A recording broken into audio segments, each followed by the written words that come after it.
237, pays du jamais vu. En France, on ouvre d'abord les écoles car c'est une priorité. Mais au Cameroun, on ouvre d'abord les bars et les boîtes de nuit, alors que le nombre de contaminés croît de jour en jour. Eh ben, du jamais vu. On annule la célébration de la fête nationale de l'unité, mais on donne le feu vert au début de boissons et aux boîtes de nuit. Hé hé, Zamba, du jamais vu.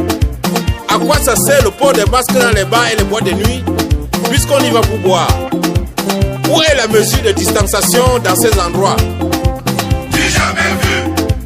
Un opposant fait donc du matériel sanitaire de près de 100 millions de francs. Le ministre de la Santé publique refuse de réceptionner, comme si la maladie choisissait un parti politique. À Job Jam, du jamais vu. Après le comice agro-pastoral de Bolova, les tracteurs achetés à plusieurs millions de nos francs sont abandonnés dans la broussaille et tout le monde s'en fout. Aloba, du jamais vu.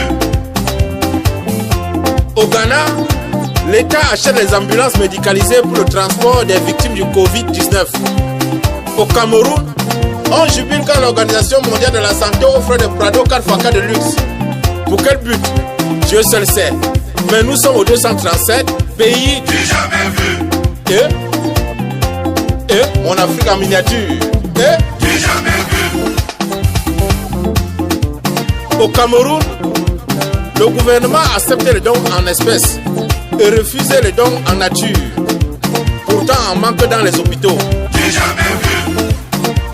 Un Camerounais investit dans la culture de l'artémisia. Cette plante qui soigne le paludisme et qui vient d'être utilisée par les chercheurs malgaches pour fabriquer le Covid Organics, médicament contre la pandémie mondiale coronavirus. Un préfet zélé de mon pays autorise la destruction totale de ce champ sous le fallacieux prétexte que c'est du chanvre indien. Et c'est après destruction qu'il mène l'enquête qui prouvera que c'était bel et bien de l'artémisia. Et le pauvre planteur n'est même pas dédommagé. Adjob, du jamais vu. Les infirmiers et les médecins sont contaminés tous les jours et meurent dans nos hôpitaux car ils n'ont pas de matériel de protection. Une initiative faite dans le matériel sanitaire. Le ministre de la Santé publique refuse lui carrément de prendre pour leur distribuer. Du jamais vu. Un ministre menace les radios et télévisions privées pour avoir parlé du massacre des civils en Garbou par l'armée nationale. Le gouvernement crée une commission d'enquête qui prouve que c'est bel et bien l'armée qui a commis ces crimes. Il ne prend pas la peine de revenir s'excuser auprès de ces médias. Du jamais vu. Le seul pays au monde où tous les ministres des différents postes et directeurs de sociétés d'État sont en prison pour détournement de deniers publics et dont personne ne remboursent le délit. Yes, papa. Du jamais vu. Qu'est-ce qui peut empêcher ceux qui les remplacent de détourner eux aussi? À titre d'exemple, on a vu des fonctionnaires surfacturer un sac de ciment qui coûte au trop 4 500 à 16 000 francs et un camion de sable à 700 000 francs pour ne même pas livrer les travaux dans les délais.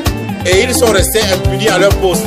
Mama, yosh, yosh, yish, wallahi. Et quand on veut parler, certains pessimistes disent que toi-même, si tu es nommé, tu vas aussi voler.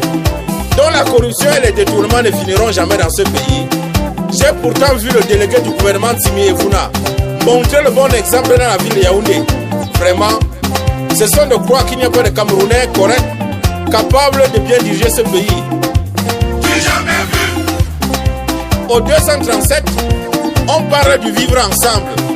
Mais on paye certains citoyens pour créer des faux profils Facebook avec des noms d'une autre tribu pour insulter, calomnier et stigmatiser d'autres tribus, juste pour faire croire qu'un parti d'opposition est essentiellement tribal.